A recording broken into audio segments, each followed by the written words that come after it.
कहते हैं कि मोहब्बत एक ऐसा चीज़ है जो अगर किसी के ऊपर चढ़ जाए कि वह उतरने का नाम नहीं लेती। लेकिन हाँ, मोहब्बत भी जायज़ होना चाहिए। अगर मोहब्बत पूरी तरह से जायज़ नहीं है तो वह इंसान जो होता है एकाएक इस तरह कर्म कर बैठता है जिसकी वजह से वह खुद भी परेशान में पड़ जाता है। आज की घटना में सेम ऐसा ही हुआ, जिसकी वजह से ना सिर्फ एक लड़की इस दुनिया को छोड़ के चली जाती है, बल्कि उसी की वजह से पूरा का पूरा परिवार जो है एक ऐसे सदमे में आ जाता है जिससे सुनने के बाद लोग हैरान और परेशान भी हो जाते हैं। आज की घटना में क्या हुआ, इस घटना की आप पूरी सच्चाई जानने के लिए इस वीडियो को आप लास्ट तक ज़रूर देखिएगा। नमस्कार दोस्तों, मैं प्रदीप कुमार आपको इस टेढ़ीबाज चैनल पे मैं स्वागत करता हूं।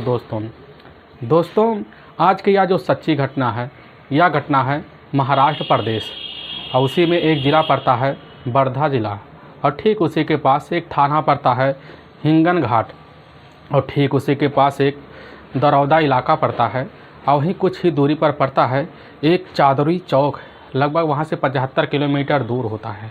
और वहीं पर एक स्कूल होता है मातोश्री आशाताई कुमारन डिग्री कॉलेज।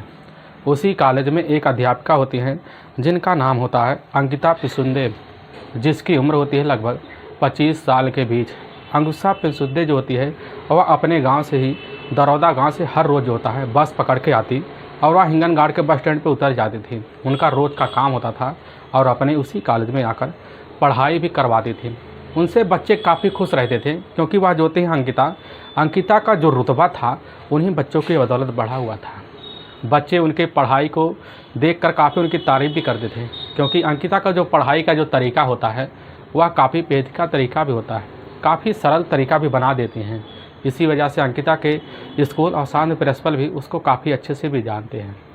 अंकिता जो होती है अपनी ज़िंदगी उन्हीं बच्चों की बदौलत उसकी ज़िंदगी काफ़ी अच्छे से बीतती है।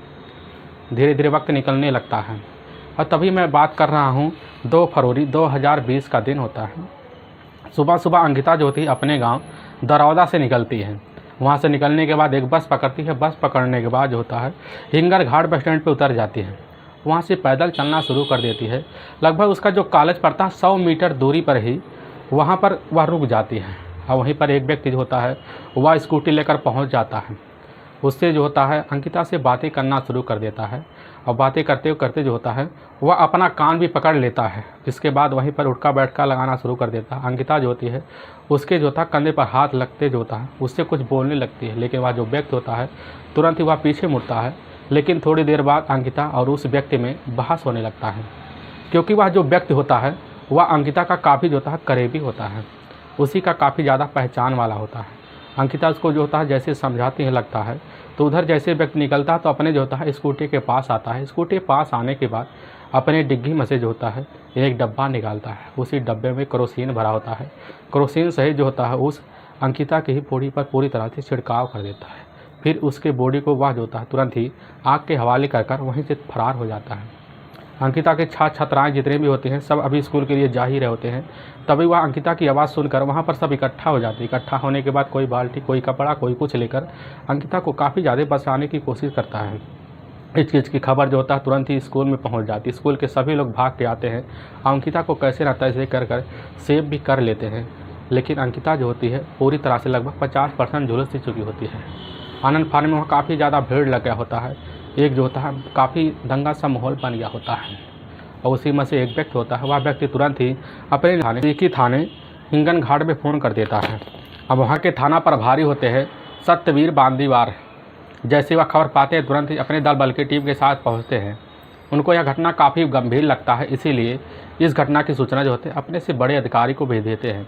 देने के बाद जैसी घटनास्थल पहुँचते देखते हैं इतना ज़्यादा भीड़ लगा हुआ, उस भीड़ को हटाते हैं तो अंदर घुसते हैं तो वहाँ पर देखते हैं कि वह जो औरत होती है अंकिता काफ़ी झुलस से चुकी होती है। तुरंत ही एम्बुलेंस बुलाया जाता है। एम्बुलेंस में अंकिता को तुरंत एम्बुलेंस के सहारे जो होता है अंकिता को अपने ही नज़दीकी सरकारी अस्पताल में प्राथमिक स्वास्थ्य केंद्र में ले जाया जाता है। अंकिता का वहाँ इलाज चल ही रहा था तभी इसकी जो खबर होती है पूरी तरह से आग की तरह फैल गई होती है। ज़िले में और साथ में नागपुर ज़िला भी फैल गया होता है, यानी कि पूरे शहर में एक अफरा तफरी मच चुका होता है। क्योंकि यह जो होता है यह देखा जाए एक कॉलेज की जो होता है प्रोफेसर की बात होती है। और उसी की जो होता है पूरी तरह से जब इस चीज़ की हल्ला हो गया था, तुरंत ही पूरे कॉलेज में जो होता है छुट्टी का माहौल बना दिया जाता है, छुट्टी कर दिया जाता है। करने के बाद लोग जो होते हैं अफरा तफरी शुरू जाते हैं।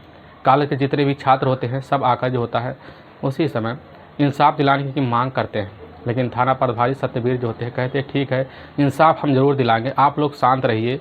लेकिन इस चीज़ की अफरा तफरी इतना मच जाती है, मचने की वजह से लोग में भगदड़ शुरू हो जाता है, लोग इतने खौफ खा जाते हैं। अब इस वजह से तुरंत का तुरंत जो होता है माहौल बना लेते हैं कि वह जो व्यक्ति होता है उसको ज़रूर से पकड़ा जाए। सत्यवीर उसी समय जो होता है कॉलेज के छात्रों से पूछने लग जाते हैं क्या सब कैसे हुआ। छात्र बताने लग जाते हैं साहब हम लोग कॉलेज जा रहे थे, लेकिन जब मैडम होती है हमारी आ रही थी, उनके सामने एक व्यक्ति खड़ा होता है, उसी व्यक्ति ने सब किया है। अब पुलिस जो होती है इस घटना को अब संज्ञान समझती है। संज्ञान समझने के बाद उस आरोपी के तहत होता है नामजद हत्या का मुकदमा दर्ज कर लेती है और उस केस को छानबीन करना शुरू कर देती है। अस्पताल के जो होते हैं वह डॉक्टर उस समय जो होता है अंकिता की इलाज ही कर ही होती है, तो वो उनको मामला जो होता है काफ़ी गंभीर लगता है और इस मामले को गंभीर समझते वह सोचते हैं क्यों ना इसके जो होता है इलाज के लिए नागपुर के ही किसी सरकारी अस्पताल में भेज दिया जाए और तुरंत वह रेफ़र करवाने के लिए पूरी व्यवस्था करते हैं। लेकिन सत्यवीर जो होते हैं उसी समय इस चीज़ की जो खबर होता है वह खबर अंकिता के घर परिवार वालों को दिया जाता है। अंकिता के घर परिवार वाले खबर पाते तो घबरा भी जाते हैं। घबराने की वजह से जल्दबाजी में कुछ ना कुछ वक्त निकाल कर जो होते हैं लगभग 2 घंटे के अंदर ही वह उसी अस्पताल में पहुंचते हैं जहां पर अंकिता भर्ती होती है। अब अंकिता को देखकर उसके जो होते हैं माता पिता वहीं पर दहाड़े मारकर चिल्लाना चीखना शुरू कर देते हैं। लेकिन अंकिता जो होती है स्थिति उसकी सुधार नहीं हो रही थी। अब इसकी सूचना जो होती है पूरी तरह से न्यूज़पेपरों और जो होता है पूरी तरह से न्यूज़ों पर चढ़ गया होता है, जिसकी खबर जाकर वहाँ के मुख्यमंत्री उद्धव ठाकरे के कानों में पहुँच चुकी होती है। उन्होंने इस मामलों को काफ़ी संज्ञान से लेने के लिए पूरी हिदायत दी, पूरा जोर मारा और वह भी उन्होंने पूरी तरह से अब भावना भी दिला दिया। वह बोल दिए थे पूरी तरह से कि जितनी पैसे की ज़रूरत है हम उतना पैसा दे देंगे, अंकिता का इलाज पूरी ढंग से होना चाहिए। अब इस चीज़ की परिवार वाले खबर पाते तो आप भी पूरी तरह से सोचते थे कि हमारी बेटी ठीक हो जाएगी। लेकिन अंकिता जो होती है अंकिता का जब रेफर नागपुर के सरकारी अस्पताल में करवा दिया जाता है तो वहाँ उसका इलाज चल ही रहा होता है। तभी जो होता है वहाँ के जो थाना प्रभारी होते सत्यवीर अंकिता के पिता से पूछने लग जाते हैं कि आखिर यह सब कौन कर सकता है। तो अंकिता के पिता होते हैं वह बताने लग जाते हैं साहब अब कोई और नहीं कर सकता है, यह सब हमारे ही मोहल्ले का रहने वाला होता है विकेश नागरेले की उम्र लगभग उस समय होती है 27 साल। और वह उसके बारे में जब बताने लगते हैं तो कहने भी लग जाते हैं कि साहब हमारी बेटी को आए दिन वह छेड़ता रहता था, वह हमारी बेटी से एक तरफा प्यार करता था, उससे शादी करने के लिए उसके ऊपर काफ़ी दबाव मारता था, हमें पूरा विश्वास है उसी ने यह सब कांड किया है। अब जैसे थाना प्रभारी उसके बारे में जानते हैं तुरंत ही विकेश को अपने कस्टडी में लेने के लिए अपनी टीम भी लगा लेते हैं। पुलिस उसकी तलाशी करती है तो पता चलता है विकेश जो होता है वह अपने घर पर नहीं होता है। लेकिन जब उसके घर वालों से पूछा जाता है विकेश के बारे में तो उसके घर वाले जो होते हैं पुलिस के सामने तुरंत ही बयान भी दे देते हैं। वह कहने लग जाते हैं विकेश जो होता है वह लगभग 2 दिन से अपने ससुराल टिका हुआ है। पुलिस की टीम जाती है विकेश के ही ससुराल से उसको भी अपनी कस्टडी में लेती है और विकेश को जल्द से जल्द थाने ले आती है। इधर लगभग घटना से लगभग 8 दिन बीत गया होता है। 10 फरवरी 2020 को ही अंकिता जो होती है अपनी अस्पताल में अपनी ज़िंदगी जो होती है वह आखिरी दिन जूझ रही होती है। तभी इलाज करते करते अंकिता जो होती है इस दुनिया को छोड़ के चली जाती है, जिसकी वजह से वहाँ के जो होता है उस कॉलेज के जितने भी छात्र थे सभी दुखी हो जाते, दुखी होने से अफरा तफरी मचा देते, माहौल बिगड़ भी जाता है। वह मांग भी करते हैं कि इसको इंसाफ दिलाया जाए, जिसकी वजह से गांव के लोग भी पूरी तरह से अफरा तफरी फैल जाता है। अफरा तफरी फैलने के बाद हैदराबाद और जो नागपुर का जो हाईवे पड़ता है उसी हाईवे पर जाकर गांव वाले जाम लगा देते हैं। इसकी वजह से अब जो होता है वर्धा जो होते हैं वहाँ के डीएम होते हैं वर्धा के, उसी समय जाते हैं वहाँ उन लोगों को सद्भावना देते, कहते हैं हम लड़की के आपको इंसाफ ज़रूर दिलाएंगे। इंसाफ दिलाने के बाद जो होता है पुलिस के ऊपर काफ़ी दबाव मारते हैं, जिसकी वजह से पुलिस जो होती है अब थाने में लाए हुए उस विकेश के पास जाती है। विकेश से जब पूछने लग जाती है पहले तो अपने आप को बेगुनाह बताता है, वह कहने लगता है साहब हमने ऐसा कुछ नहीं किया, हम तो नहीं थे। लेकिन जब उन छात्राओं के सामने वह विकेश को पेश किया जाता है तो विकेश जो होता है तुरंत ही वह उसी समय पुलिस के सामने टूट भी जाता है और विकेश अपना गुनाह कबूल भी कर लेता है। लेकिन पुलिस के सामने जो सच्चाई बताता है इससे सुनने के बाद हर लोगों के पैरों तलिए से ज़मीन से खिसक जाती है। असल में अंकिता जो होती है अंकिता अपने ही गांव में वह इंटरमीडिएट की पढ़ाई कर रहे थे और उसके जो पिता होते हैं उसके पिता एक काफ़ी हैसियत वाले व्यक्ति होते हैं। उसके पिता अपने ही इलाके में एक जो होता है गश्तकार की नौकरी भी करते थे। यानी कि उसके पिता के ऊपर काफ़ी जिम्मेदारी थी। अंकिता का पढ़ाई का जो खर्चा होता है उन्हीं के ऊपर आ जाता है। अब अंकिता जो होती है अपने ही इलाके के एक कॉलेज में जो होता है दाखिला लेती है, हाई स्कूल की पढ़ाई करना भी शुरू कर देती है। तभी उसी कॉलेज में पढ़ने वाला उसके ही इलाके का रहने वाला होता है, वह होता है विकेश। विकेश जो होता है उस समय अंकिता का हम उम्र भी होता है। और विकेश जो होता है, विकेश के पिता जो होते हैं वह एक मिडिल क्लास के, उसके पिता किसान भी थे। उसका घर परिवार भी काफ़ी अच्छा भी था, लेकिन विकेश जो होता है पढ़ने में उसका काफ़ी मन भी लगता था। अब इसी बीच विकेश और अंकिता की दोस्ती जो होता है उसी के ही गांव के कॉलेज में उस समय हाई स्कूल में हो गया था। दोनों अपनी पढ़ाई भी करना शुरू कर देते हैं, दोनों एक साथ भी पढ़ते हैं और दोनों कोचिंग भी एक साथ करने भी चले जाते हैं। यानी कि दोनों की दोस्ती काफ़ी हद तक देखा जाए तो बढ़ भी गई थी। धीरे धीरे इनका वक्त जो होता है ऐसे निकलने चला जाता है।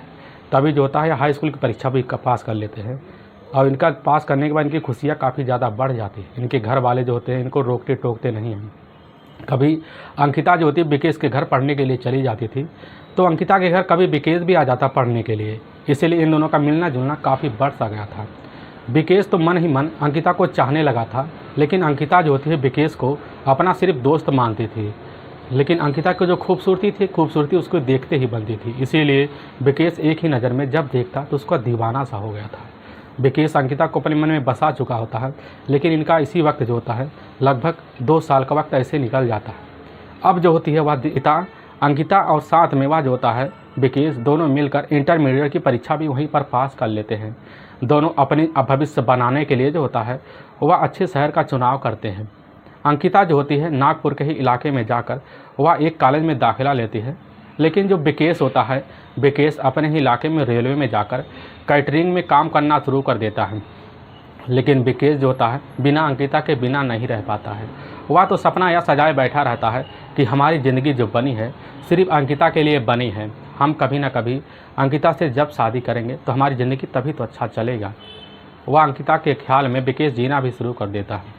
लेकिन हाँ, जब अंकिता जो होती है जब मिलने के लिए विकेश से मन करता तो अंकिता जो होता है कॉलेज से तुरंत छुट्टी लेकर विकेश से मिलने के लिए वह गांव चले आता है। और विकेश और अंकिता दोनों एक साथ घूमा करते थे। दोनों का वक्त जो होता है ऐसे दिन भर गुजर जाता था। विकेश अपनी मन की बात रखने के लिए काफ़ी सोचता भी था और सोचने की वजह से वह काफ़ी जो होता है परेशान भी रहता था।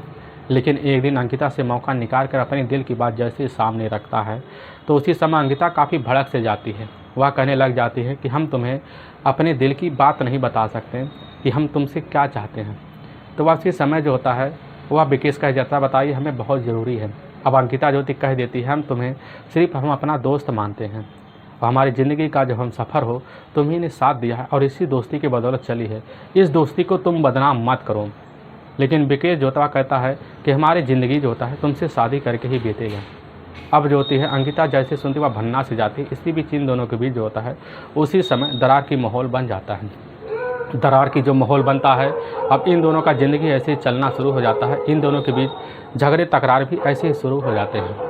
तभी इसकी जो सूचना होता है यह सूचना जो होती है अंकिता तुरंत जाकर विकेश के माता पिता को दे देते हैं, जिसके बाद उसके माता पिता तुरंत ही विकेश के ऊपर दबाव मारते हैं और दबाव मारने के बाद भी विकेश नहीं सुधरता है। और इधर जो होती है अंकिता का जो पढ़ाई होता है वह अपनी कॉलेज में पूर्ण कर लेती है, लेकिन तभी उसकी जो नौकरी होता है वह नौकरी आकर कुछ दिन बाद जो होता है वह कुछ दिन ऐसे गुजर जाता है। इसी बीच जो होता है अंकिता का जो नौकरी होता है वह नौकरी जाकर मातोश्री आशाताई कुमारन डिग्री कॉलेज में बतौर जो होता है वह प्रोफेसर कार्यरत पे उसका तैनाती भी हो जाता है। वह नौकरी भी करना शुरू कर देती है। नौकरी करने के लिए वह रोज़ बस का सहारा लेती और बस का सहारा लेने के बाद किशनगंज घाट पर स्टेशन पर उतर जाती। फिर इसके बाद वहाँ से पैदल चलकर अपने कॉलेज में दाखिला ले लेती। यानी कि उसका जो ज़िंदगी होता है अब पढ़ाई पर बच्चों के सहारे चलना शुरू हो जाता है। लेकिन इसी बीच जैसे ही वह अब जो होता है विकेश के घर परिवार वालों को पता चल जाता है कि हमारा बेटा जो है अंकिता का पीछा नहीं छोड़ रहा है।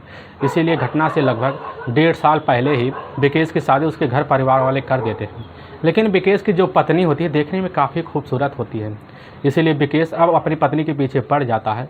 लेकिन जैसे ही लगभग 1 साल का वक्त गुजरता है उसी बीच विकेश को एक बच्ची भी होता है। अब बच्ची होने की वजह से विकेश अपना परिवार का जो होता है जिम्मेदारी अपने ऊपर निभाने लगता है। लेकिन विकेश को लगने लगता है कि हमारी अंकिता बिना ज़िंदगी अधूरी है। इसीलिए वह अंकिता के पीछे जाकर फिर दोबारा पड़ जाता है और अंकिता से जाकर काफ़ी ज़्यादा मिलने की कोशिश करता है। लेकिन अंकिता से जब मिलने की कोशिश करता है तो अंकिता मना भी कर देती है। इसकी वजह से वह अपनी ज़िंदगी का एक दिन जीने का भी फैसला ख़त्म कर देता है। वह लगभग घटना से 4 महीने पहले जो होता है अपने ही घर पर आकर फिनाइल पी लेता है, जिसकी वजह उसकी तबीयत काफ़ी ज़्यादा ख़राब हो जाती है। तो उसके परिवार वाले जो होते हैं अस्पताल ले जाते हैं, कैसे ना तैसे कर कर उसका इलाज जो है डॉक्टर अच्छे से कर देते हैं, लेकिन उसको अंकिता जो होती है देखने के लिए नहीं आती, जिसकी वजह से वह जो होता है विकेश काफ़ी जो होता है एक भन्ना से जाता है। उसके अंदर जो होता है उसी समय खड़ास सा बैठ जाता है। वह सोचने लगता है जिसके लिए हमने यह सब कदम उठाया वह हमारे लिए, हमारी ज़िंदगी के लिए कुछ भी नहीं कर सकती। इससे बढ़िया है कि हम जो होता है अंकिता को इस दुनिया से हटा ले। और तभी जो होता अंकिता के लगभग 1 महीने पहले ही उसके पिता जो होते रिश्ता तय कर देते हैं। और जैसे इसकी खबर जो होता है वह उसी समय विकेश को लगता है, विकेश सोचता है कि यह तो हमारी ज़िंदगी की रानी बनी ही नहीं और यह दूसरे की रानी कैसे बन सकती है, इसीलिए ना हमारी रहेगी ना किसी की रहेगी, इससे बढ़िया या हम ही नहीं दुनिया में ना रहें ना इसको रहने दें। इसीलिए अपना जो होता है उस समय फैसला चेंज करते हुए खतरनाक फैसला ले लेता है। तभी 2 फरवरी 2020 का दिन होता है। उसी समय अंकिता जो होती है अपने घर परिवार वालों से काफ़ी अच्छे से मिलकर निकलती है, बस में बैठती है। बस में बैठने के बाद जैसे ही हिगनगंज घाट के पास पहुंचती है उस स्टेशन पर उतरती है। उतरने के बाद अपने कॉलेज से लगभग वह जो 100 मीटर की दूरी पड़ता है नदौरी चौक, वही नदौरी चौक के पास एक खंभा होता है, वहीं पर वह खड़ी रहती है। तभी देखती है कि वहाँ पर जाता है विकेश, और जैसे ही पहुँचता है तुरंत वह बातें करना शुरू करती है। तो वह कहने लगता है कि हम तुमसे शादी करना चाहते हैं, अगर शादी नहीं करोगी तो आज के बाद हमारी ज़िंदगी नहीं जीती हुई देख पाओगी। तो अंकिता सोचती हुआ कहने लगती है कि हमारे पीछा छोड़ दो, तुम्हारी पत्नी भी सुंदर है और तुम्हारे बच्चा भी है, हमारे पीछे ज़िंदगी मत बर्बाद करो, हमारी कहीं शादी हो रही है, हमारी शादी तय होने दो। लेकिन विकेश जो था अपनी बात पे अड़ जाता हुआ कहने लगता है कि हम तुमसे शादी करेंगे, अपनी पत्नी को हम तलाक दे देंगे, इसके लिए हमें चाहे जो भी करना पड़े, हमसे तुमसे शादी करना ही पड़ेगा। लेकिन जो होती है अंकिता वह उसकी बात नहीं मानती, जिसकी वजह से विकेश काफ़ी दुखी सा हो जाता है। वह तुरंत ही अपना जो होता कान पकड़ लेता, उठने बैठने लगता है। वह कहने लगता है कि हमसे बहुत बड़ी गलती होगी, हमने तुमसे नाता तोड़ा था बीच में, और इसीलिए हम नाता नहीं तोड़ना चाहते। लेकिन वह जो होती है अंकिता समझाती है कि देखो तुम समझदार हो, तुम समझ सकते हो कि अपनी ज़िंदगी तुम कैसे जियो, हम अपने कैसे ज़िंदगी जिए। तो वह जो होता विकेश कह देता है क्या तुम्हारी ज़िंदगी का यही आखिरी फ़ैसला है। अंकिता भी कह देती है कि हमारी ज़िंदगी का यही आखिरी फ़ैसला है। अब इसीलिए वह जो होता काफ़ी भंडाने की वजह से अपने ही स्कूटी के पास जाता है। स्कूटी के पास से वह एक जो होता डब्बा निकालता, उसी डब्बे में काफ़ी ज़्यादा केरोसिन भरा था। उस केरोसिन के ले आकर अंकिता के जो है शरीर पर पूरी उड़ेड़ देता है। तुरंत ही अंकिता को उसी समय आग के हवाले कर कर फरार हो जाता है। इसके बाद जो हश्र होता है वह हश्र जो होता है कोई सोच भी नहीं सकता था। ऐसे ही वह जो होता है विकेश के मुँह से यह सच्चाई सुनती है। सुनने के बाद पुलिस जो होती काफ़ी भन्ना से जाती है।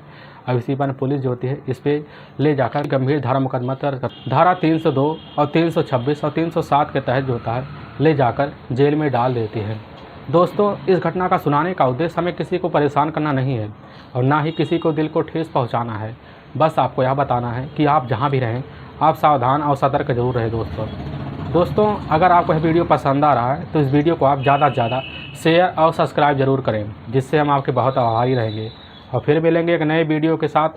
तब तक के लिए जय हिंद और जय भारत।